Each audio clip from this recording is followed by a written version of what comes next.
अस्सलामु अलैकुम वरहमतुल्लाहि वबरकातुह। अल्लाह करे कि आप अच्छे हों, सेहत और सुकून के साथ जी रहे हों। अल्लाह आपको खुश रखे, सेहत और सुकून के साथ रखे। इससे पहली वीडियो में कुछ नबी अलैहिस्सलातु वस्सलाम के अखलाक, आपकी सीरत और आपके किरदार की कुछ बातें बयान की गई है। लोग आपसे किस तरह का बर्ताव करते थे, किस तरह से पेश आते थे और नबी अलैहिस्सलातु वस्सलाम किस तरह से उनका जवाब देते थे, किस तरह से मोहब्बत से पेश आते थे और किस तरह से उनसे हमदर्दियां किया करते थे। लोग आप पर जानलेवा हमला करते, आपको सताते, आपको परेशान करते, आपके साथ बदअखलाकी से पेश आते, आपके शान में गुस्ताखियां करते, लेकिन नबी अलैहिस्सलातु वस्सलाम सबको माफ कर दिया करते थे। इसी ताल्लुक से कुछ बातें इससे पहले बयान की गई है और इसी सिलसिले की एक कड़ी हम लेकर आज हाजिर हैं। नबी अलैहिस्सलातु वस्सलाम के ये अखलाक सबके साथ हमदर्दाना थे और सबसे आप इसी तरह से पेश आते थे, चाहे वो कौम का सरदार हो, बाअसर आदमी हो, बाइज्जत आदमी हो, चाहे वो समाज का मामूली किस्म का आदमी हो, किसी भी तबके से ताल्लुक रखता हो, सबसे हमदर्दी करते थे, सबसे मोहब्बत से पेश आते थे और सबके साथ आपका बर्ताव एक भाई जैसा था, हमदर्दाना था और मुशफिकाना बर्ताव था। बच्चों के साथ, बड़ों के साथ, जवानों के साथ, बूढ़ों के साथ, अपनी कौम के लोगों के साथ, गैर ईमान वालों के साथ, हत्ता के ईमान के दुश्मन और इस्लाम के दुश्मन मुशरिकों और कुफ्फार मक्का और यहूदियों के साथ भी आपका अच्छा बर्ताव था। गुलामों से आप किस तरह से रहते थे, उसी ताल्लुक से कुछ बातें हम लेकर हाजिर हैं। हजरत अनस रज़ियल्लाहु अन्हु फरमाते हैं, जो आपके खादिम हैं और बचपन ही से आपकी खिदमत में रहे हैं, वो फरमाते हैं कि नबी अलैहिस्सलातु वस्सलाम ने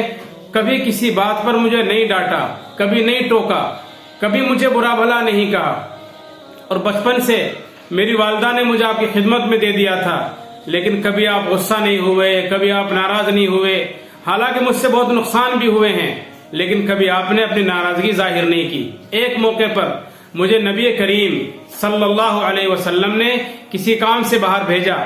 और मैं बच्चा था, मैं बाहर जाकर बच्चों के साथ खेल में मसरूफ हो गया, खेल में लग गया और मुझे याद नहीं रहा। नबी अलैहिस्सलातु वस्सलाम बाहर निकले मुझे तलाश करने के लिए और मुझे देखा और ये कहा कि तू यहाँ खड़ा है, दिल करता है कि इस मिसवाक से तुझे खूब पीटूं। हजरत अनस फरमाते हैं, ये नबी अलैहिस्सलातु वस्सलाम की नाराजगी की इंतहा थी, बस इससे अगर कुछ नहीं था। सिर्फ इतना नाराज होते थे नबी अलैहिस्सलातु वस्सलाम और इससे ज्यादा मारने का तो सवाल ही पैदा नहीं होता। अपनी जबान से भी कभी आपने कोई इस तरह का लफ्ज नहीं निकाला कि जिससे अपने मातहतों की शान में कमी आए, मातहतों का दिल टूटे। हालांकि सब नबी से बड़ी मोहब्बत करते थे, अगर आप उन्हें डांट भी देते और मार भी देते तो शायद नाराज ना होते, लेकिन नबी अलैहिस्सलातु वस्सलाम तो बड़े रहीम थे, बड़े मुशफिक थे और बड़े शरीफ थे। और शरीफाना आदत ये होती है कि कभी नाराज ना हुआ जाए। अपना नुकसान हो रहा हो तो कोई हर्ज नहीं है, लेकिन किसी के साथ जाती नहीं होनी चाहिए। इससे नबी अलैहिस्सलातु वस्सलाम बड़े दूर थे और बहुत ही मोहतात रहते थे। एक दूसरा वाकया और इसी ताल्लुक से है, एक बांदे का वाकया है। नबी अलैहिस्सलातु वस्सलाम अपनी ज़ौजा मोहतरमा हजरत उम्मे सलमा घर तशरीफ फरमा थे। खादिमा घर में मौजूद थी। नबी अलैहिस्सलातु वस्सलाम ने किसी काम की वजह से खादिमा को आवाज लगाई और खादिमा को किसी काम से बुलाया, लेकिन जो घर की खादिमा घर की बांदी थी उसने सुनी अनसुनी कर दी और वो नहीं आई। हजरत उम्मे सलमा खुद उठकर गई तो देखा कि वो खादिमा बकरी के बच्चे के साथ खेल रही है। उन्होंने आकर नबी अलैहिस्सलातु वस्सलाम से कहा कि अब तो हमारी बांदियां आपकी आवाज पर भी नहीं आती है और आपकी आवाज भी नहीं सुनती हैं। नबी अलैहिस्सलातु वस्सलाम ने इरशाद फरमाया, मिसवाक आपके हाथ में थी, अगर अल्लाह की तरफ से मुझे बदले का डरना होता तो मैं तुम्हें इस मिसवाक से खूब मारता। ये नबी अलैहिस्सलातु वस्सलाम की नाराजगी की बिल्कुल आखिरी इंतहा थी, इससे ज्यादा कभी आप नाराज नहीं होते थे। और नबी अलैहिस्सलातु वस्सलाम ने अपने सहाबा को यह फरमाया था कि जो तुम खाओ वही अपने गुलामों को खिलाओ और जो तुम पहनो वही अपने गुलामों को पहनाओ। उनसे अच्छा बर्ताव करो, उनसे हमदर्दी से पेश आओ, उनके साथ कभी ज्यादती न करो, उन्हें न सताओ, काम का बोझ उन पर न डालो। इसीलिए आप देखें आज भी मुल्क अरब में ये चीज नबी अलैहिस्सलातु वस्सलाम की तालीमात की वजह से मौजूद है और आपके हुक्म और आपके अखलाक करीमाना और आपकी तालीमात का असर है कि वहां के लोग अपने नौकरों के साथ बेतकल्लुफ बैठकर खाना खा लेते हैं। اور وہاں یہ بات عام طور سے دیکھنے میں آتی ہے کہ نہ کالا ہے، نہ گورا ہے، نہ چھوٹا ہے، نہ بڑا ہے، ایک ہی صف میں کھڑے ہو گئے محمود و ایاز، نہ کوئی بندہ رہا نہ کوئی بندہ نواز۔ یہ دو واقعے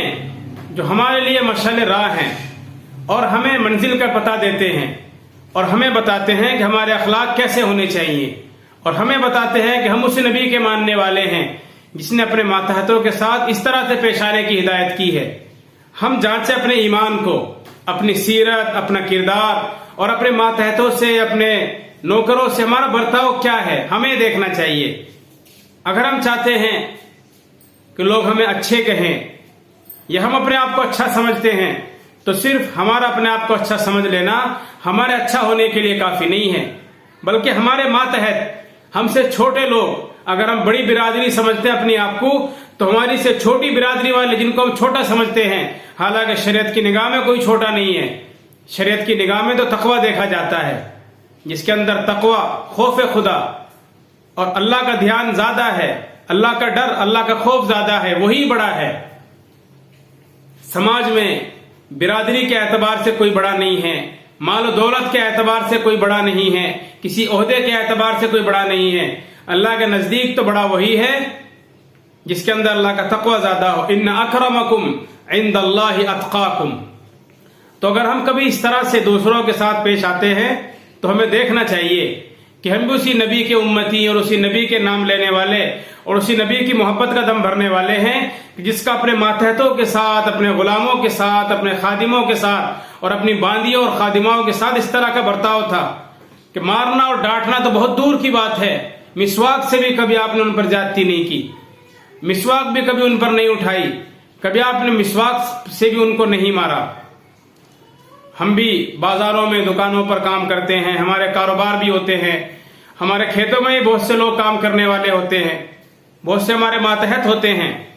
ہمیں بھی چاہیے کہ ہم ان سے اچھا برتاؤ کریں، موقع موقع سے ان کی کبھی کبھی تعریف بھی کریں، کبھی انہیں ہدیے، تحفے اور تحائف بھی دیں،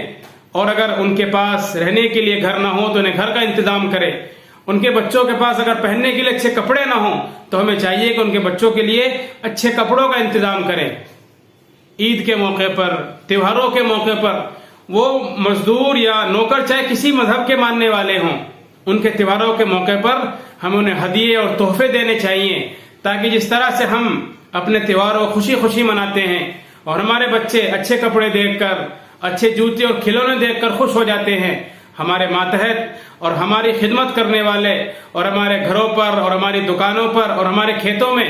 نوکری کرنے والے ہمارے ماتحت بھی خوشحال رہنے چاہیے۔ ایک آدمی کی عقل مندی اور اس کے بڑے ہونے کی علامت یہ ہوتی ہے کہ اس کے ماتحت بھی خوشحال ہوں، اور اگر وہ ماتحتوں کو ڈانٹتا ہے، اپنے نوکروں اور خادموں کو برا بھلا کہتا ہے، جھڑکتا رہتا ہے اور یہ احسان سمجھتا ہے کہ میں ہی ان کا رازق ہوں، تو سمجھ لیجئے کہ یہ اس کی بد اخلاقی کی سب سے بڑی دلیل ہے،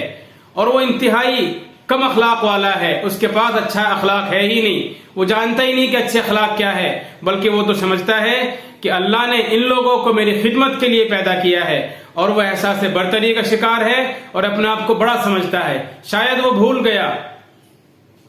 کہ اللہ اس بات پر بھی قادر ہے کہ اس طرح سے آج دوسرے کو تمہارے ماتحت بنایا ہے اور وہ تمہاری خدمت کے لیے مامور ہیں، ہو سکتا ہے کل کو اللہ تمہیں بھی کسی دوسرے کی خدمت میں لگا دے۔ وہ اس بات پر قادر ہے کہ وہ چاہے تو شاہ و گدا کے ہاتھوں میں کاسہ گدائی لے کر در کی ٹھوکریں کھانے پر مجبور کر دے، اور وہ اس بات پر بھی قادر ہے کہ معمولی انسان کو، کم حیثیت کے آدمی کو بڑا بنا دے اور اسے ہمارے سروں سے اونچا اٹھا دے۔ اس لیے ہمیں کبھی بھی اپنی اہمیت کو نہیں بھولنا چاہیے، اس لیے ہمیں کبھی بھی نہیں بھولنا چاہیے کہ آج ہماری یہ ماتحت ہے تو کہیں ایسا نہ ہو کہ قسمت پلٹا کھائے اور حالات کا رخ بدلے اور ہم بھی کسی کے ماتحت ہو جائے، پھر آپ کو پریشانی اٹھانی پڑے جس کا آپ تصور بھی نہیں کر سکتے۔ اسی لیے نبی علیہ الصلوۃ والسلام کی ان باتوں کو اختیار کیا جائے، اپنی زندگی میں لایا جائے، اس کردار کو، اس سیرت کو اپنی عملی زندگی میں لا کر اور دوسروں کے ساتھ اچھا برتاؤ کیا جائے اور اچھے اخلاق سے پیش آیا جائے۔ السلام علیکم ورحمۃ اللہ وبرکاتہ۔